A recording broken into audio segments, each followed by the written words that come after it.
Husband ৱাইফৰ মাজত কাজিয়া লাগি যেতিয়া ৱাইফগৰাকীয়ে হাজবেণ্ডৰ ঘৰ ত্যাগ কৰি গুচি যায়, তাৰ পাছত ৱাইফগৰাকীয়ে ভৰণ পোষণৰ দাবী কৰি এটা কোৰ্টত কেছ কৰা দেখা যায় হাজবেণ্ডৰ এগেইনষ্টত। তেতিয়া এনেকুৱা কি কাৰণ আছে যিকেইটা কাৰণ থাকিলে এগৰাকী ৱাইফক হাজবেণ্ডে মেইনটেনেঞ্চ দিব নালাগে? তাৰে প্ৰধান 4টা কাৰণ আমি কথা পাতিম। প্ৰথমটো হৈছে যদি ৱাইফৰ ছাফিচিয়েণ্ট চ'ৰ্চ অফ ইনকাম আছে তেতিয়াহ'লে হাজবেণ্ডে মেইনটেনেঞ্চ দিব নালাগে। দ্বিতীয়টো যদি চাবলৈ যাওঁ তেতিয়াহ'লে যদি ৱাইফে হাজবেণ্ডৰ ঘৰ নিজ ইচ্ছাৰে ত্যাগ কৰিছে তেতিয়াহ'লেও হাজবেণ্ডে ৱাইফক মেইনটেনেঞ্চ দিব নালাগে।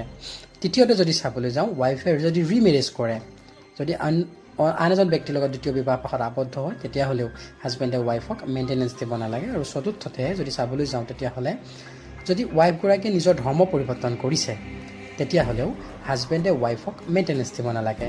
সবিশেষ জানিবৰ বাবে ডেছক্ৰিপশ্যনত লিংক দিয়া আছে, তাত গৈ সম্পূৰ্ণ ভিডিঅ'টো চাব পাৰে। ধন্যবাদ।